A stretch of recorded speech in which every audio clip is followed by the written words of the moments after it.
but very impactful also day with great insight from government and business leaders. Thank you to also be here and making this event was a great success.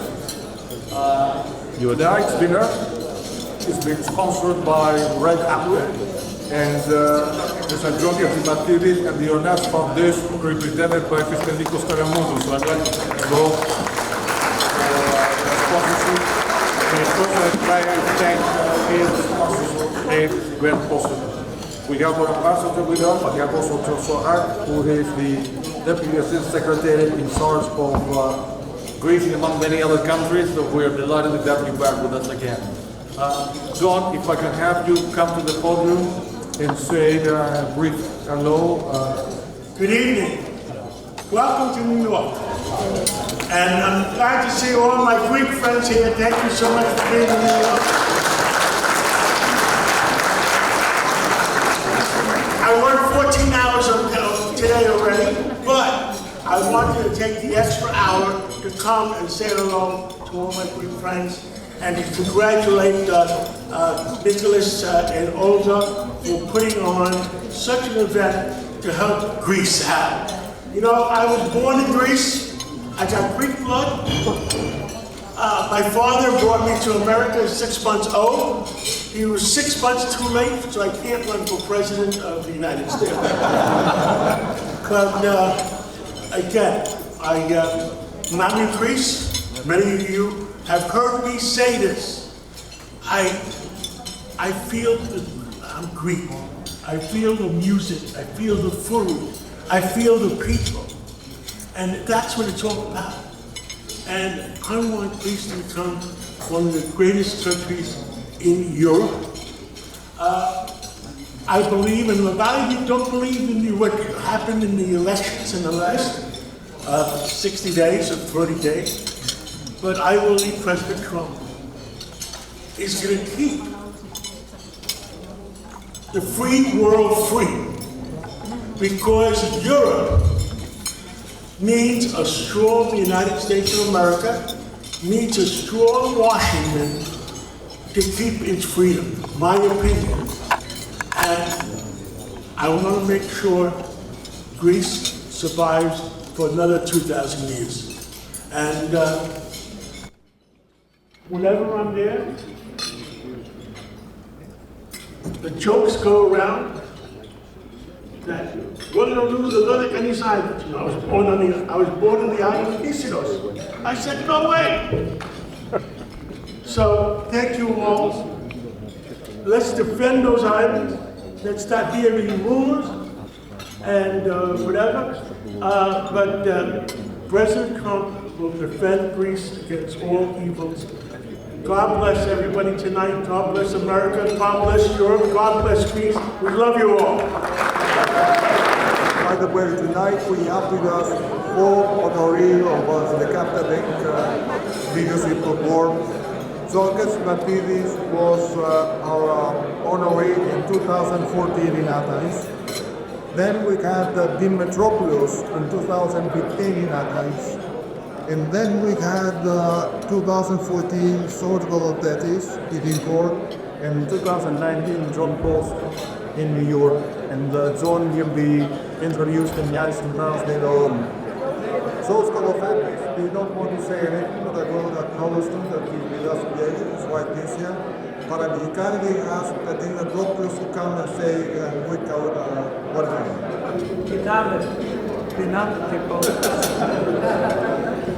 Συγγνώμη, παρακαλώ, ευχαριστώ. Καλή όρεξη, καλή χρονιά και καλά να στείλει. Don't compete with the food. Again, I want to thank everybody participating in this wonderful event. Best in Greece. Greece is a very special country for all of us. I think we all share that. I was also born in Greece as well, and it's my heritage, and I feel such great identity.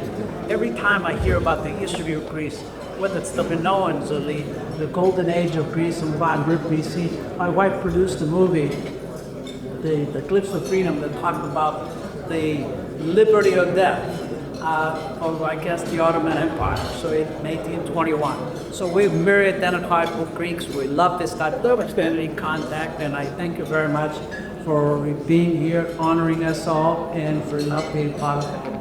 Thank you very much. I would like to extend my warm congratulations to the president of Capital Link, Yannis Stournaras, and Olga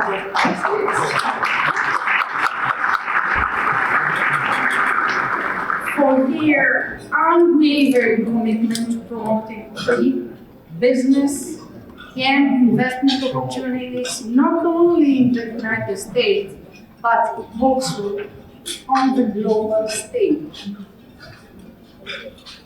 This year, I'm particularly delighted to commend their choice for the Hellenic Leadership Award. The Honorable Dr. Yannis Stournaras, the Governor of the Bank of Greece, is an exceptional choice. This is a well-deserved honor, which reflects his outstanding contributions to Greece's economic progress and global standing. Yannis Stournaras is a fortunate man. He's an optimistic man. He's a lucky man. He's not a politician in the narrow sense, but rather in the broader Aristotelian sense, in which, and I quote, "It is evident that the city is a creation of nature, and that man is by nature a political animal." Unquote. After all, it is part of his family history. His father was the leader in the resistance against the Nazis in a large region of central Greece. Yannis Stournaras' decision to study economics had social and political significance. After earning a degree in Athens, he completed a doctorate at Oxford, taught here, and returned to Greece as a professor of economics. Alongside his academic pursuits, Yannis Stournaras had a series of important positions in the public sector. We arrive at the critical decade of 2009-2019, the years of the most perilous adventure for the Greek Republic since 1974. Yannis Stournaras found himself in the eye of the storm. In 2012, he became Minister of Finance, and in 2014 was named Governor of the Bank of Greece. And unfortunately for the country, he was at the helm of our central bank in 2015, when the crisis deepened and Greece stood on the brink of the abyss. The next speaker, being more qualified than I, will provide a more detailed analysis of his contributions to our country. However, I do think I owe you some clarification. At the beginning, I attributed certain characteristics to tonight's honoree. Yannis Stournaras is resilient. He stood his ground, remaining steadfast in his work, and upholding the independence and integrity of his office and his branch. He is optimistic.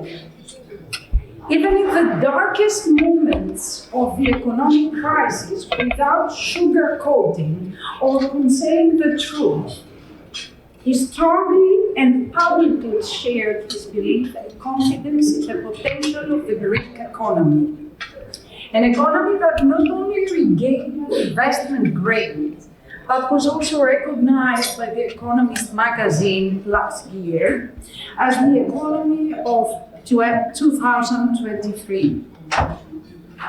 And finally, he's a lucky man because while all the positive and the negative protagonists, Greek and foreign, of the euro crisis have retired from the political scene, he, through his continuous brilliant tenure at the Bank of Greece, is still present today, contributing to the upward trend of the Greek economy.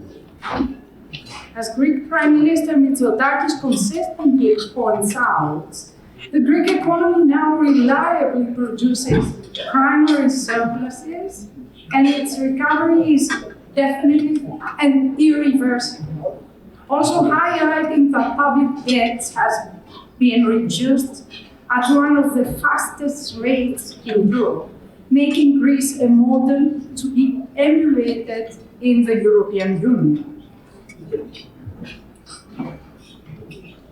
Ladies and gentlemen, dear friends, I've had the honor of being friends with Yannis Stournaras for many years. So I will reveal one of his secrets. He's a long-distance swimmer, and this explains the character traits I mentioned earlier. And between you and me, is there a more beautiful place in the world to swim for hours than the open seas around the island of Syros? Thank you. Dear Ambassador, thank you very much for providing all this detail. There can be this, we did not take a event out of the days of John Paulson going out to introduce Yannis. Today we are this year.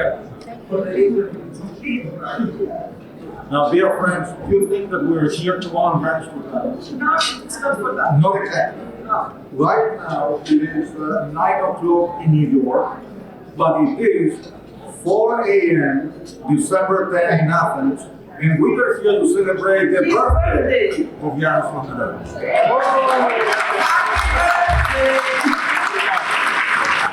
Birthday to you, happy birthday to you, happy birthday dear Yannis, happy birthday to you.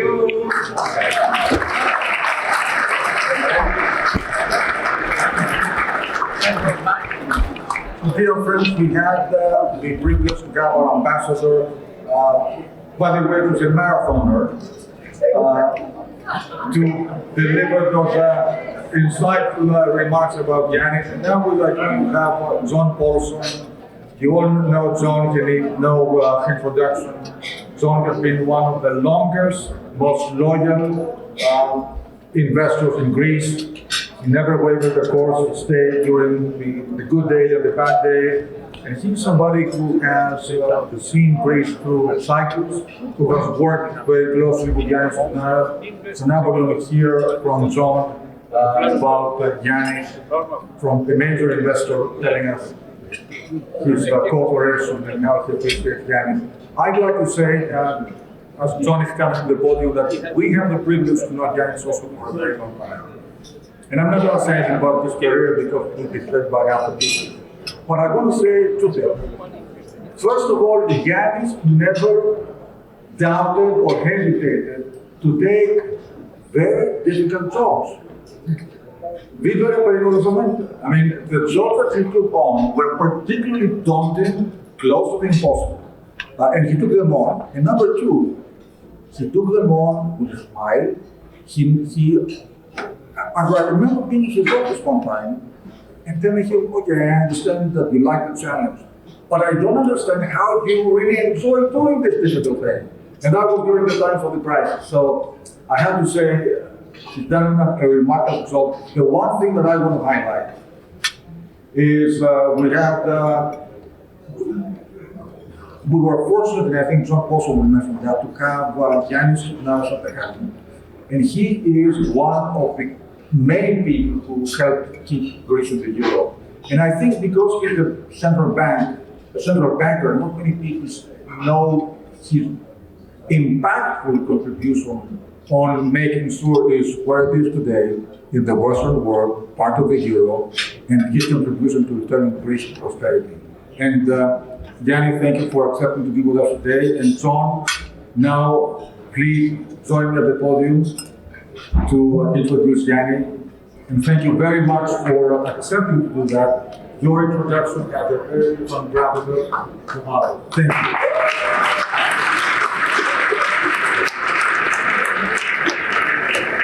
Well, good evening, everybody. It's great to be with you all here tonight at this wonderful annual celebration of Greece. I wish I could say, like Dean and John, that I was born in Greece, but I can't say that. I thought I could say at least my partner, Alex Blaze, was born in Greece, but I just found out he wasn't born in Greece either.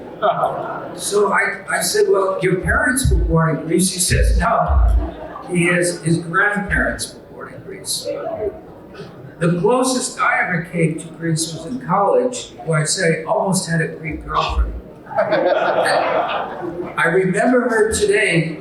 She was so beautiful and striking. She had black hair, very white skin, beautiful physique, and blue eyes like the Aegean Sea. So we had a couple of dates, and they went very well. But at the end of the second date, she told me, John, I have good news and bad news for you.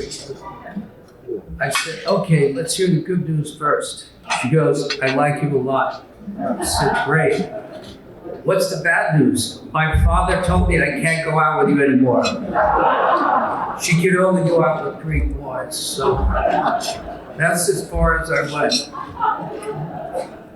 But tonight I want to first acknowledge our hosts, Nicholas and Olga, who have been organizing the Capital Link Invest in Greece Forum for 26 consecutive years. Nicholas, thank you for your service to Greece.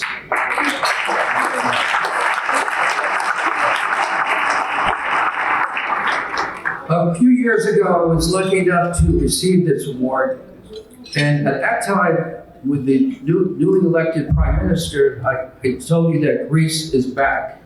But even I then, as optimistic as I was, didn't know how strong Greece would come back and how well they're continuing on their growth platform.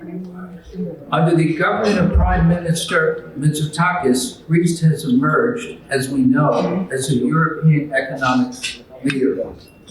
His government has lowered taxes, reduced red tape, and maintained fiscal discipline, all of which have created a favorable investment climate. We all know the positive results, but it's worth repeating because it's good to be on a winning team.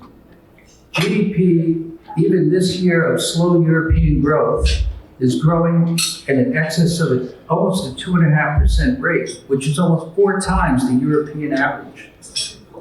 Greece, as we know, which none of us believed would be possible, or many of us didn't, has become investment grade again. Tourism receipts reached a record 19 billion through September of this year. Manufacturing, once a weak spot, output has increased 10% since 2020. Real estate prices, anyone that owns real estate in Athens or anywhere in Greece for that matter, has seen a steady increase on average about 9% per year. And most remarkably, for everyone in Greece, the unemployment rate has fallen. Now, was always a target below 10%. Now it's only 9.3%, from 19% when the Mitsotakis administration took charge. And the Greek banking sector, one of which I'm very fond of, and let me tell you, this has not been an easy journey. When Alex first convinced me to invest in Greece, we recapitalized Piraeus, and it was doing well, but then under Cyprus, with the banking collapse and threat of Greece leaving the euro, the banks collapsed again. And you all remember that period. And we recapitalized the banks a second time. But the economy was so weak under Cyprus that the Greek banks, although we put but the capital never recovered, and the non-performing loans were too high. So finally, it was a choice: do I throw in the towel after losing literally 100% of my investment twice, or do we go for another round? And it's never good to throw good money after bad money. But with Mr. Takas at the helm, the programs he was implementing, and with Yannis as governor of the Bank of Greece, we felt now was the opportunity to reinvest. And we recapitalized Greece, Piraeus Bank again for the third time, this time buying about 220 million shares at $1.10 in the offering, where we raised a lot of money under Christos' leadership. And again, we recapitalized the bank, and now it's finally been a success story. The stock now approaching $4, up almost 300%, which more than compensated us for the previous investments, and now we're solidly in the black with a very solid future ahead. Even though the stock is up from 110 to 390 when we did the investment, Piraeus still trades at less than 4 times earnings, and it has a dividend yield based on this year's earnings of 8% and next year 12%, almost double what the European average is. So there's still, even though the Greek market is appreciated, Greek real estate is appreciated, in my opinion, there's still a lot of room for appreciation. And if the Piraeus Bank 2 years from now trades at an average of the European multiples, there's another 50 to 80 to 100% upside. Not only Piraeus, the other Greek banks and many other Greek securities. So we really are in a sweet spot. Anyone in Greece knows how we're benefiting, and I think that beneficial is going to continue.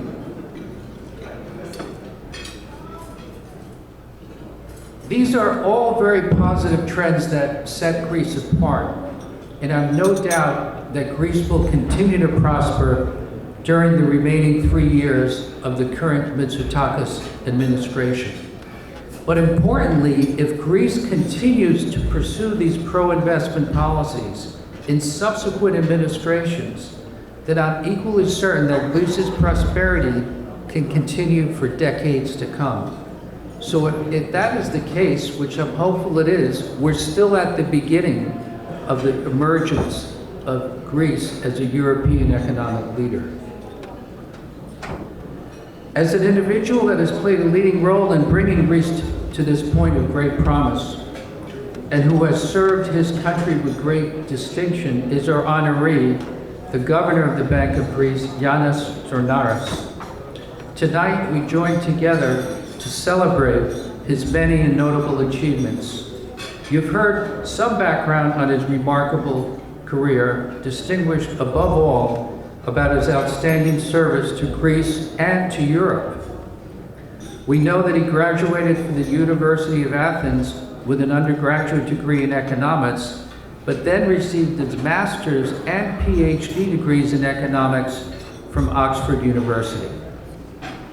He then served as a leading professor of economics, a policy advisor to successive Greek governments, the chairman and CEO of Ekaterini Bank, and the Director General of the Athens-based Foundation for Economic and Industrial Research. All of this deep and broad experience prepared him for the historic moment in 2012 when he became Minister of Finance of the Hellenic Republic. We all remember that Greece was in a difficult position and the country needed a strong and articulate leader in the finance ministry to chart the way forward. Yannis was that leader. He put Greece's public finances on a stable footing, establishing credibility with Greece in Europe. In 2014, he assumed the leadership of the Bank of Greece, and here too he played a decisive role. There was a change of government in 2015 that resulted in a banking crisis that raised the specter of a potential exit of Greece from the euro. Fortunately, Yannis was governor of the Bank of Greece at this critical time. He was a forceful and unwavering voice both domestically and in the European Central Bank, in favor of keeping Greece in the euro. By orchestrating the simultaneous capitalization of all four systematic banks, he achieved what many people thought could not be done, and steered the Greek banking sector to safety. Yannis also made further improvements in other areas of banking. He facilitated much-needed enhancements in corporate governance. He encouraged the banks to innovate for the benefit of Greek consumers, and most importantly, he was instrumental in engineering the cleansing of NPEs from the bank balance sheets through the very effective Hercules program. Today, the Greek banks are well managed with ample capital buffers, high asset quality, and robust profitability. This spectacular achievement has happened under the leadership of Yannis Stournaras. Yannis has not only made his mark at home in Greece, he has also been a highly consequential leader in Europe. As a member of the Governing Council of the European Central Bank since 2014, he has been a consistent and forceful voice for credible monetary policy, deeper European integration, stronger economic growth, and higher standard of living for all the people of the euro area. Tonight, we recognize Yannis's far-reaching impact at home and abroad. We celebrate his many accomplishments. We honor his exemplary record of public service in Greece and Europe. Please join me now in congratulating Yannis Stournaras as the recipient of the 2024 Capital Link Hellenic Leadership Award.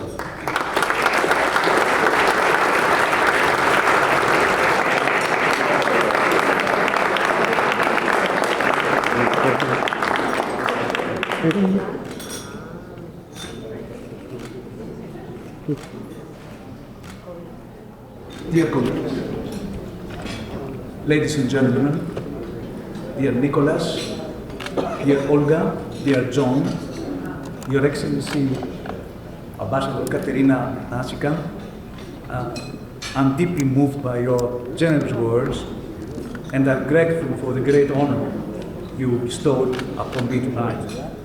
I was born in Athens, as John said, on 10th December 1956. I graduated from Philofaith State High School in 1974 and from the Department of Economics, University of Athens, 1978. I obtained my postgraduate degrees, an MPhil in 1980 and a DPhil in 1982 from the University of Oxford. My doctoral thesis aspired to ground macroeconomic theory in mathematical microeconomic models. I started my academic career at Oxford University at St. Catherine's College, right after my doctorate, where I taught economics as a lecturer and also conducted research in the field of the oil market. In fact, I was the first research fellow at the then 1982 newly founded Oxford Institute for Energy Studies. This played a pivotal role in shaping my future career, as you will find out very shortly. It seemed as Oxford would become our permanent home, as both my wife, Lina, she's here with us tonight, who also obtained her DPhil in neurobiology from Oxford and began her academic career along with me, and I were perfectly happy with our lives in Oxford. My sabbatical leave from the University of Oxford to fulfill my military service in Greece, and above all black, was what changed our plans. After completing my military service, I was about to return to Oxford when I accidentally came across a friend from Oxford, the now renowned Greek economist, Dr. Platotinios, who arranged for me an appointment with the then 1986 leadership of the Greek Ministry of National Economy, Minister Kostas Simitis, and then with the Minister Yannis Stournaras. Out of politeness, and as Plato wouldn't take no for an answer, I did go and met them. They suggested that who would have thought that I should extend my leave from Oxford University, stay a little longer in Greece, and help them with the economic stabilization program that had been launched in 1985. And more importantly, to join as an energy expert the team which led by the late Anastasis Pekonis, then Minister of Energy and Industry, negotiated a gas supply contract with the then Soviet corporation Gazprom. To cut a long story short, they convinced me to stay. I went back to Oxford and extended my sabbatical leave for 1 more year. Lina did not agree at the time. I'm not going back to Greece, she said. At least not until you return to Oxford for good. We agreed that this would be the best. Deep down, I had always wanted to come back to Greece, unlike Lina. So I returned to Athens without her, as a special advisor to the Minister of National Economy on sabbatical leave from the University of Oxford. And that was it. I really loved to pair academic work with policy making. I decided to find a permanent job in Greece, something that didn't take long. Soon, I joined the University of Athens after a vacancy announcement at the Department of Economics. Meanwhile, the late Dimitris Kalikias, who at that time was governor of the Bank of Greece, told me that he would engage me as advisor to the Bank of Greece once my contract with the Ministry of National Economy ended, if I decided to stay in Greece and leave Oxford for good. I went back to Oxford, only to resign. Lina and I had finally decided to take the risk and quit prominent academic jobs in Oxford, London, and Bristol to return home to Greece.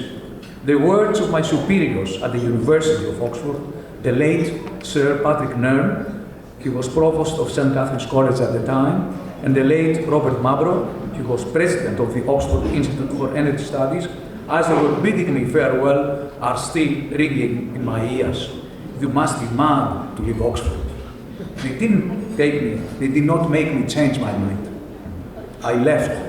Lina and I did not regret leaving, but now we both feel a huge debt to the University of Oxford, especially to the true meritocracy of the system.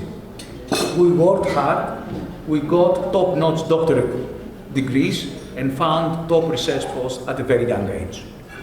Greece has honored me with very important posts, both in the public and the private sector. I was fortunate and privileged to serve at the economic and financial sectors of my country and to cooperate with the governments of 6 prime ministers: Andreas Papandreou, Kostas Simitis, Panagiotis Pikramenos, Antonis Samaras, Alexis Tsipras, Kyriakos Mitsotakis. I have never abandoned my university career until my retirement last August. During the last years, I was mentoring and supervising doctorate candidates and co-authored research papers with them. The years as a research fellow in Oxford included, I successfully completed 42 years of academic teaching and research. My esteemed colleagues at the Department of Economics, as well as the rector of the University of Athens, honored me a few weeks ago with the title of Emeritus Professor.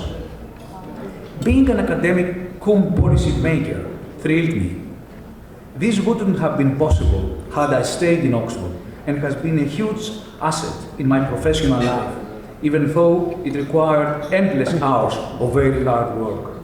As an academic, I quickly realized the limitations of academic thought, if not tested in the arena of economic policy. As a policy maker, I soon became aware of the shortcomings of an economic policy that is not grounded in economic fundamentals. Turning to the economic policy arena, my first job in Greece as an advisor to the Minister of National Economy, Kostas Simitis, and his Deputy Minister, Yannis Stournaras, in the context of the so-called Simitis Stabilization Program 1985-1987, concerned the restructuring of public enterprises and organizations, as well as the design of an incomes policy based on productivity growth. Sadly, this plan was never implemented as Kostas Simitis resigned.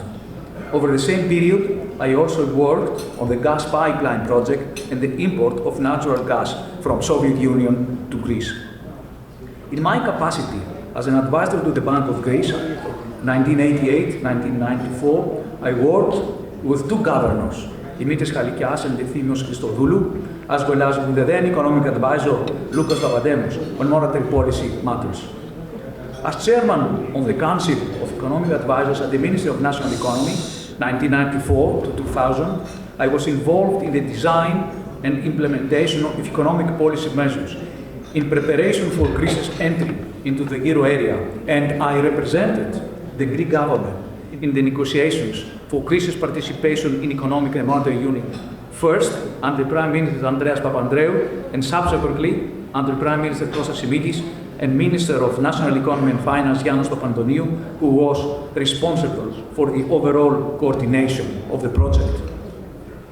As Chairman and CEO of Emporiki Bank, 2000-2004, I negotiated and implemented the first stage of the strategic partnership with Credit Agricole and contributed to the establishment of a number of jointly owned subsidiaries. As Managing Director of Kappa Securities, 2005-2008, I gained vast experience in investment banking and capital markets, which would later prove very useful in all the public offices I was entrusted with. As Research Director and later on Director General of the Foundation for Economic and Industrial Research, the famous IOVE, 2009-2012, I was responsible for the design and implementation of research projects as well as for managing the foundation. This experience offered me valuable insights into key industries of the private sector. In my term as Minister of Development in the caretaker government of Panagiotis Pikramenos in 2012, I signed the approval of several investment projects under the development law. As Minister of Finance in the Samaras government, 2012-2014, I contributed to the restoration of the smooth program refinancing of Greece by the fulfillment of all policy commitments, the partial restructuring of Greece's sovereign debt, a public debt buyback on favorable terms, the implementation of reforms, the normalization of public finances and the economy, a shift to a primary surplus at the general government level after many years of persistent high deficits, a drastic decline in Greek government bond spreads, Greece's return to international bond markets, and the recapitalization of systemic banks. As Bank of Greece Governor, 2014 to date, a post to which I was appointed, chosen by Prime Minister Antonis Samaras in 2014, and for a second term, Kyriakos Mitsotakis in 2020, I contributed, along with the Bank of Greece staff, in keeping Greece into the euro area during the first half of 2015, in the effective imposition and management of capital controls in 2015 and the full withdrawal in 2019, in ensuring the smooth provision of emergency liquidity assistance to Greek banks during the crisis, in the recapitalization and resolution of systemic and non-systemic banks alike, while fully protecting bank deposits, in cleaning up ailing banks and strengthening competition in the banking sector, and in the organizational restructuring of the Bank of Greece itself. In addition, as member of the Governing Council of the European Central Bank, the ECB, I have been participating in the formulation and implementation of the single monetary policy, both in times of crisis and in a very low inflation environment, as well as in conditions of high inflation after the COVID-19 pandemic and the invasion of Ukraine, while also having served as chair of the ECB's Audit Committee. Looking back, I'm immensely gratified to have played my part to the best of my ability and with the invaluable help of my highly competent associates in all my public engagements, first in Greece, joining the euro area, second in Greece remaining in the euro area under the extremely adverse circumstances of the debt crisis, and third in Greece becoming, without exaggeration, a success story. The Greek economy is beyond any doubt an international success story over the past few years. Government bond spreads now compare favorably with those of other member states. Economic growth is considerably higher than the average euro area growth rate. Major fiscal problems, debt sustainability, as well as bank restructuring and recapitalization issues have been successfully resolved, while bank deposits have been fully protected. Not a single euro has been lost. How did Greece turn itself into a success story? In my opinion, this can be explained by the following 6 reasons. First, a very painful domestic fiscal and structural adjustment during the 3 adjustment programs. Second, a strong will of people to stay in the Eurozone. Third, generous debt refinancing by our peers at very favorable terms. It was the biggest assistance given in history. Fourth, the ECB waiver when Greece did not have investment grade status. Fifth, the NGU RRF generous participation. And finally, and most important, orthodox fiscal, financial, and structural policies are being pursued over the last several years. Over the coming years, the Greek economy is expected to continue to grow at higher rates than the rest of the Eurozone. This is particularly significant development as it will reinforce the convergence of the country's real per capita GDP with the European Union average. The primary drivers of economic activity will continue to be investment, thanks in part to European funds, and particularly the Recovery and Resilience Facility, the RRF, and consumer spending due to the increase in real disposable income resulting from higher employment and lower inflation. However, in spite of the undeniably positive prospects of the Greek economy, we should not lose sight of the economic challenges lying ahead.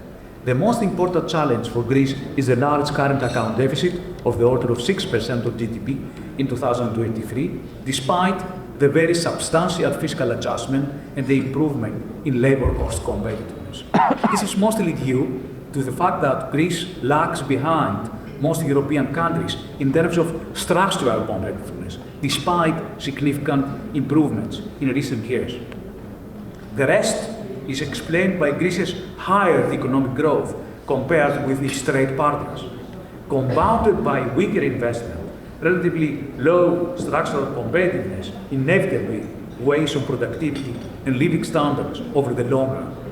Investments play the most decisive role in shaping the future course of the economy, as well as in transforming the growth model with an emphasis on improving public infrastructure, boosting productivity, driving innovation, increasing production of internationally traded goods and services, effectively dealing with climate change and facilitating the green transition. Increased production of internationally traded goods and services leads to higher exports and import substitution, and thus the reduction in the current account deficit.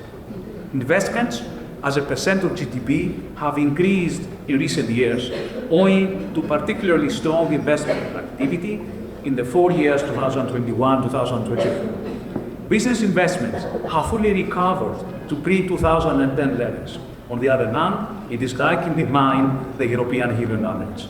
Total investment as a percent of GDP remain well below the European Union average at 15.2% compared to the EU 22% in 2023. In order to improve structural competitiveness, it is also essential to implement a broad range of ambitious reforms aiming at addressing structural weaknesses such as delays delivered to justice, bureaucracy in public administration, and lack of digital skills.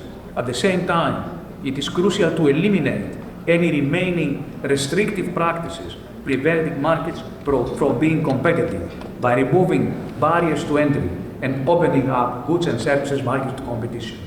These reforms will help attract foreign direct investment as well as facilitate the participation of Greek companies in global value chains, in turn leading to the adoption of new technologies and innovative production methods that will enable Greek companies to offer high added value products and knowledge-intensive services.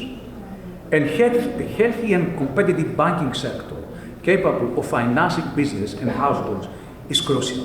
There has been a marked improvement in banking sector fundamentals over the past decade. Profitability, liquidity, capital adequacy, and loan portfolio quality have all improved dramatically. New healthy and adequately capitalized banks have been created, forming a so-called fifth banking pillar, while divestment of the Hellenic Financial Stability Fund's shareholdings in the 4 systemic banks has been largely completed and being successful. Still, the sector's resilience must be further strengthened, including through quantitative and qualitative improvements in the capital base of the banks, while further reducing non-performing loans burden close to the EU average, and by improving the quality of services provided to businesses and households. This will enable the sector to contribute even more to the financing of the real economy. Bank financing of business investment needs can be further bolstered by utilizing the full range of national and European financing mechanisms, such as the RRF, the European Investment Bank, the European Bank for Reconstruction and Development, and the Hellenic Development Bank. In a competitive global environment, the path towards effective and efficient implementation of reforms passes through broader political consensus building. Despite the substantial progress so far achieved, structural reforms should not be a taboo issue for political forces. Broader political consensus can enhance accountability as well as the ownership of reforms and provide lasting solutions. Sticking to ideological red lines hampers building consensus around tried and tested answers to problems such as tax evasion, lawlessness, and impunity, shortcomings in educational standards vis-à-vis the rest of Europe, and delays in the delivery of justice. Only when documented policies can provide sustainable solutions and usher the country to a new era of growth and prosperity.